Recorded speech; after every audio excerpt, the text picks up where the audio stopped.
Гэртээ хараад хүүхдээ хайрл. Хүүхэд хамгаалал.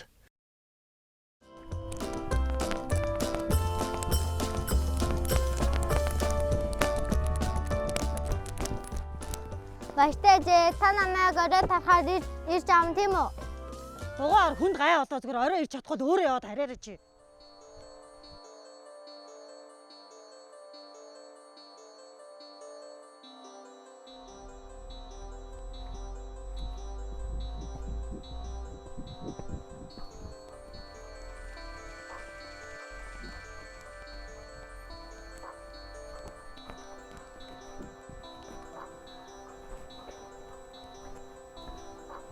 Сайн нагшаа. За, та чахаар ангийнхаа оромтлын хамаг өгөөгөөд өглөө. Гэрийнхэн чинь чамааг ер нь таад юм уу? За, хичээл тар.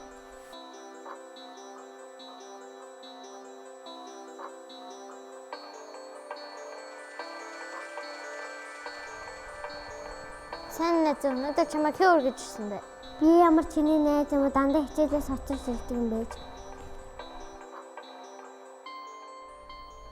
Нийт 1 минут 6 секунд.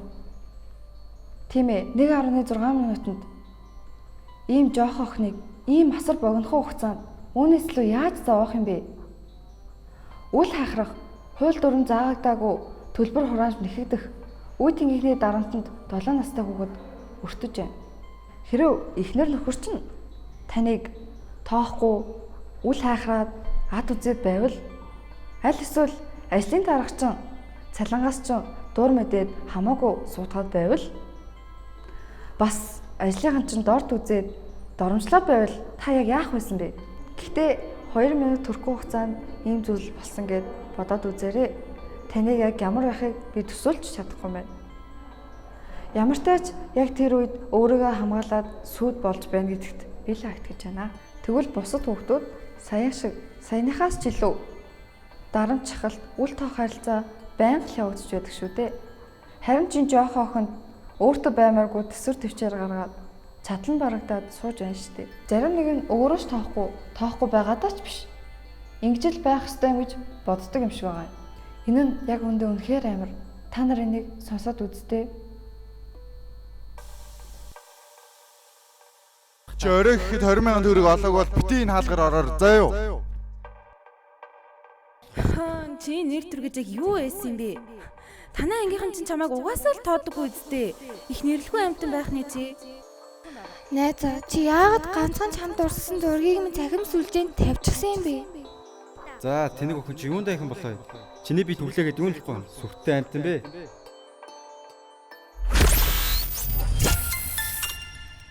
Гэртээ хараад хүүхдээ хайрл. Сайн байна уу? За сайн байна уу өдрийн минь. Өдрийн минь. За, таныг манай нэвтрүүлгийн урилгыг хүлээн авсанд баяртай байна. За, өнөөдөр би танаас асуулт асуусан. За, миний асуулт хэрвээ хүнд санагдах юм бол та заавал хариулах гэсэн шаардлага байхгүй. Ямар ч амтан үр зуулцгаа хамгаалдаг энэ нь бол байгалийн зүүн гэж би боддог. За, хүн ер нь хүүхдээ хамгаалах нь амтны энэ зүүнтэй ер нь ижлэх нь үү, аль эсвэл өөр үү? За баярлаа.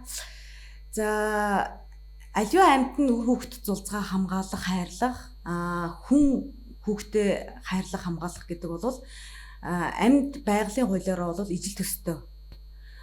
Гэхдээ хүн амьтнаас одоо юугаараа ялгагдах вэ гэхээр муур бол жишээлбэл одоо хүүхдээ хайрлаж болно, хайрлахгүй ч хийж болно. Амьтны одоо зүн сонгороо тийм үү. Гэтэл хүн бол хүүхдээ хайрлах ёстой, хамгаалах ёстой. Тэгэхээр ёстой гэдэг үг рүү орж ийнэ гэдэг чинь энэ бол заавал хууль байгаа. Хуулиар зохицуулагдж байгаа асуудал учраас амтнаас ялгах байгаа шалтгаан нь ийм. Хүүхэд хамгааллын эрх ер нь хамгийн хаан зөрчигддөг юм болоо. За өнөөдрийн миний харж байгаа өнцгөр бол хамгийн зөрчиж байгаа газрыг би гэр бүлийн орчин гэж хэлнэ. Яагаад гэвэл одоо энэ дэлхийн тэн цар тахлын үед COVID-19 үед бол хамгийн хүүхдийн зөрчиж байгаа газрыг бол гэр бүлийн орчин зөрчиж байгаа гэдэг хүний эрхийн комиссоос бас зөвлөмжүүдийг гаргуулсан байж байгаа. Хүүхэд гэр бүлийнхаа орчинд ямар нэгэн байдлаар гарч орохгүй байгаа учраас эрх нь маш хэмжээгээр зөрчигдөж байгаа гэсэн асуудлууд бас хөндөгдөж байгаа. За мөн аюулгүй эрүүл орчинд гадаа хүүхэд тоглох тоглоомын талбай байхгүй байна, орчин байхгүй байна. Энэ тал дээр одоо хүүхдийн эрх маш их зөрчигдөж байгаа гэж үзэж байгаа. За тэгвэл энэ хүүхдийн зөрчигдөж байгаа эрхтэр манай дүргээс яг ямар хөө арга хэмжээ авч ямар ажил явагдаж байгаа болоо? За Баянгол дүүргийн засаг даргын одоо 2020-с 2024 оны үйл ажиллагааны хөтөлбөрт бол хүүхдийн хөгжлийг дэмжих, оролцоог хангах, болзошгүй эрсдлээс урьдчилан сэргийлэх, хамгаалах зорилго бүхий Баянгол хүүхэд хэрэглэгч гэдэг одоо арга хэмжээг хэрэгжүүлээд 4 жилийн хугацаатаагаар одоо хэрэгжүүлэхээр одоо хэрэгжилтийг хангаа ажиллаж байгаа. За 14 цэцэрлэгийн одоо гашаа, гадаа тоглоомын талбай, явган замыг усын төсвийн хөрөнгөөр одоо төсөл арга хэмжээг хэрэгжүүлж ажиллаж байгаа. За танаас дахиад нэг асуулт асууя.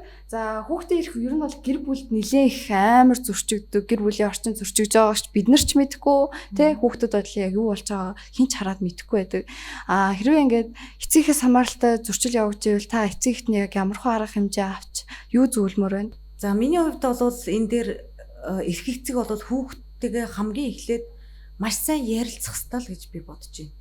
Ягаад гэвэл за магадгүй ээж аав өглөө гараад ажилтаа тий оройтож ирнэ, хүүхдэд зарцуулах цаг бага байна. Тэр тохиолдолд оройтсон байсан ч орж ирээд за өнөөдөр миний хүүхэд ямар хичээл үзсэн, сургуулийн орчинд юу болсон, ямар нэгэн байдлаар жоохон ч гэсэн тухайн хүүхдийн сэтгэл зүйтэй одоо ярилцах ёстой. Тэгэхээр ярилцаж байж тухайн одоо миний хүүхдэд өнөөдөр ямар одоо асуудал тулгарв те миний хүүхдийн эрх өнөөдөр яг юун дээр зөрчигдөх гээд байсныг би анхаарч одоо хүүхдтэйгээ ярилцсны үндсэн дээр тэрийг би мэдэж авах ёстой. Та сая хүүхдтэйгээ заавал ярилцах хэрэгтэй гэсэн. Тэгээд ярилцмаар байгаа ч гэсэн тэрийг илэрхийлж чаддгүй те. Угаасаа их хүмүүс ч л мэдрэмжээ илэрхийлж чаддгүй те. Хүүхдтэйгээ ярилцах гэхээр хүүхэд нь ч өөрөө ярилцмааргүй байдаг. Тиймэрхүү эцэг та юу гэж хэлэх вэ? Миний хувьд бол тухайн их эцэг одоо ажлын ачааллаас болоод тухайн одоо өдрөө маш их ядарсан, стрессцэн байж болно тийм үү? За тэгвэл ажлын тэр стрессцэн орчинг гэртээ авчирч болохгүй. Хаалганы гадна үлдээж ороод за ямар ч одоо хүүхдтэйгээ ямар нэгэн байдлаар тэр ажлын стрессийг нааж тэр сэтгэл зүгээр хүүхдтэйгээ хандаж болохгүй. Ягаад гэвэл тэр бол хүүхдийн орчин, гэр бүлийн орчин, ажлын орчноос ялгаатай. Тэгэхээр ажлын асуудлыг хаалганыхаа гадаа орхиод гэр бүлдээ одоо айл болох халуун дулаанаар хүүхдтэйгээ ярилцах хэрэгтэй гэдгийг зөвлөмөр байна. Маш сайхан ярилцлаа. За ингээд ер нь бол бүх хүүхдийг аз жаргалтай байгаасаа гэж хүсэж байгаа бол надад та нэг үгийг зэрэг хэлээд өгөөч. За яг одоо гэртээ хараад хүүхдээ харил. 1 2 3 яг одоо гэртээ хараад хүүхдээ харил.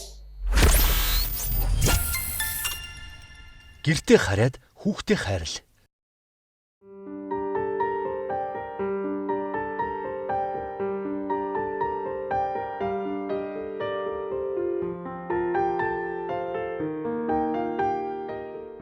Их сайхан хүн байгаа зү. Манай зочны ярианаас хүүхдийг хайрлах төрөлхийн зөнгөөс гадна хүүхдийг хайрлах ёстой гэсэн ухаалал хамт мэддэж байсан шүү.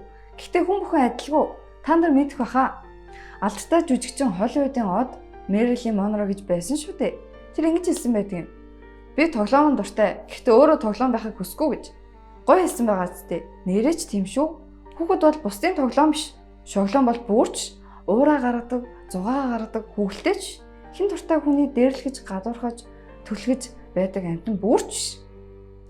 Хүүхэд бол аз жаргалтай байхад зориулагдсан хүн. Тэрэнд инээж, тайван, гид сатгалан магтаал сонсчихсон, өөрийгөө хөөрхөн гэд бодчихсон байхдаа жаргалтай байдаг юм. Тэр тоглоомороо тоглох дуртай болохоос бусдын тоглоом болох ёстой дургүй. Хөгжлийн бэрхшээлтэй найз маань ч гэсэн өөрийгөө бусдад адил олон талаар бусдаас илүү гэж үздэг гэдгийг хинч мартаж болохгүй. Би нэрээ юундаа ингэж ууртай яриад байгаа юм болоо. За хэтэрхий ороод ч гисэн байна. Би харъя дөө. Манай гэр сургуулиас нэг хол биш ч гэсэн харих цаанд үнэхээр олон хархуугууд байдаг. Би яг үндэ үнэхээр хайдаг. Тийм болохоор харьлаа. Баяртай.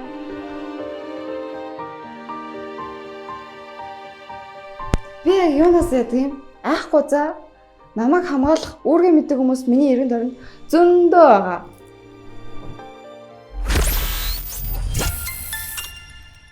Гэртээ хараад хүүхдээ хайрл. Зөрчлийн тухай хууль 6 дугаар бүлэг. Хүүхдийг хөгжлийн бэрхшээлээс нь шалтгаалan ялгуурлан гадуурхсан нь эрүүгийн хариуцлага хүлээх хэрэггүй бол хүнийг 301-тэй тэнцэх хэмжээний төгрөгөөр торгоно.